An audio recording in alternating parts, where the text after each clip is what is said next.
Curries are the perfect option when it comes to whipping up some easy peasy main dishes because they always turn out flavorful. In this recipe, I'm going to be showing you how to whip up some delicious Kenyan style Ndengu curry, or is it pojo curry, whichever, and it's going to turn out fantastic.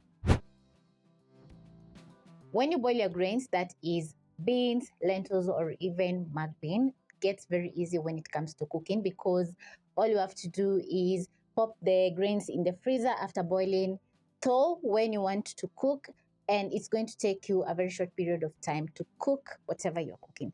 I have 2 cups of mung beans which are already boiled. I have 2 tomatoes and 1 red chili, some coriander, onion, garlic, tomato paste, cooking oil, yogurt, salt, together with 3 spices which are very basic, and you can't miss out adding the spices in this recipe because it's going to be very flavorful. So now you're going to get straight into cooking because everything is already prepped up, and that's what I love about prepping up ahead, because cooking gets easy. So I'm going to place a pot, add in 2 tablespoons of cooking oil. Grab a spatula, and when the cooking oil is ready, I'm going to add in 1 large onion which is finely diced. Then I'm going to saute for around a minute or until the onions get a nice golden brown color, which is going to add in tons of onion flavor into the dish. And also this is the base of the dish, so you have to cook the onions until they are golden brown color so that you can add in a nice taste to your food.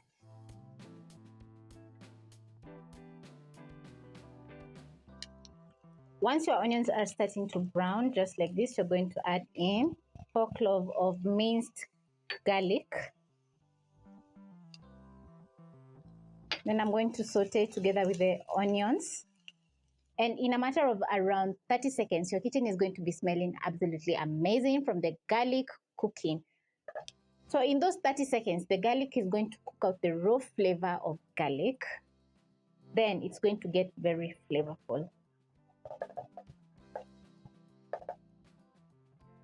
Whenever you're cooking a curry, you need a lot of spices, but I've cut down the amount of spices to a Kenyan style curry, that is adding in some curry powder, cumin, and garlic powder together with a seasoning cube, which means that this is a recipe worth trying because you don't need a lot of spices to cook the curry.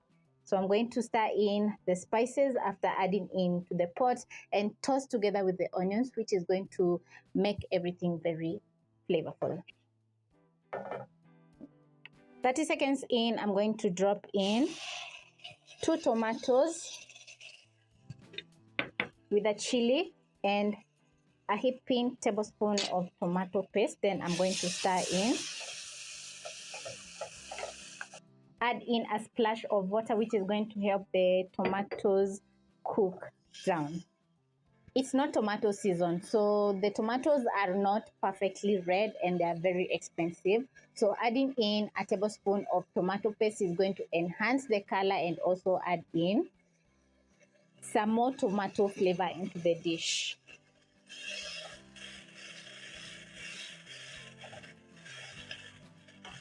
So I'm going to reduce the flames a little bit to medium-low and let the tomatoes cook. We have added in a seasoning cube which contains a little bit of salt. So I'm still going to be adding in some salt into the dish to fully season everything.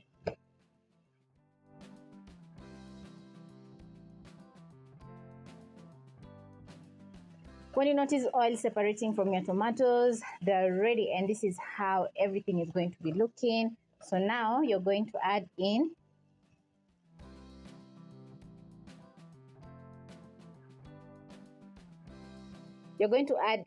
your mung beans into the pot, stir in together with the flavorful tomato sauce.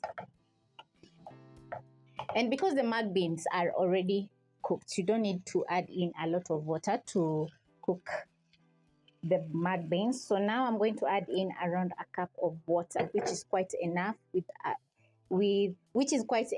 cook your mung beans. Then I'm going to stir in with a flavorful tomato base. Now you're going to reduce the flames to medium. Wait for everything to come to a boil. Check the seasoning. If it's not perfect, you're going to add in some salt. Then we still have some plain yogurt, coriander, and sugar, which I'm going to add after tasting the dish for acidity.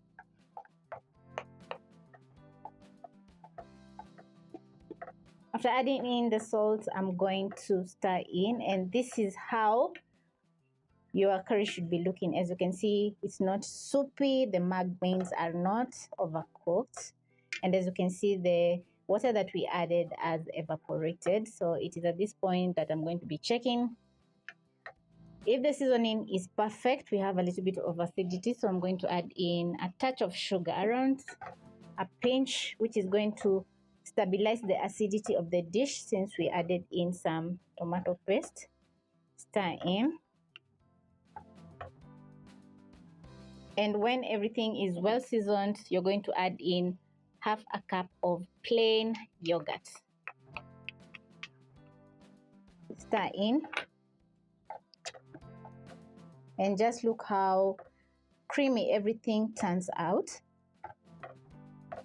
Fold in the coconut cream into the curry, and you'll notice that everything looks very creamy. This is the point where I get a lot of questions about adding in plain yogurt to your curry. So it's going to add in creaminess, and you can substitute with coconut milk or cream, or even cooking cream, which is going to add in lots of creaminess.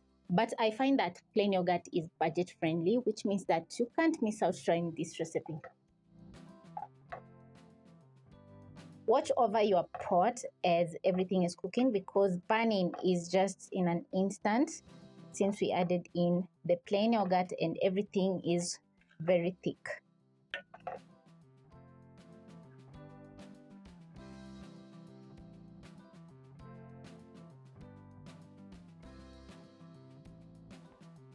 When ready, you need lots of coriander to add in the finishing touch to your curry.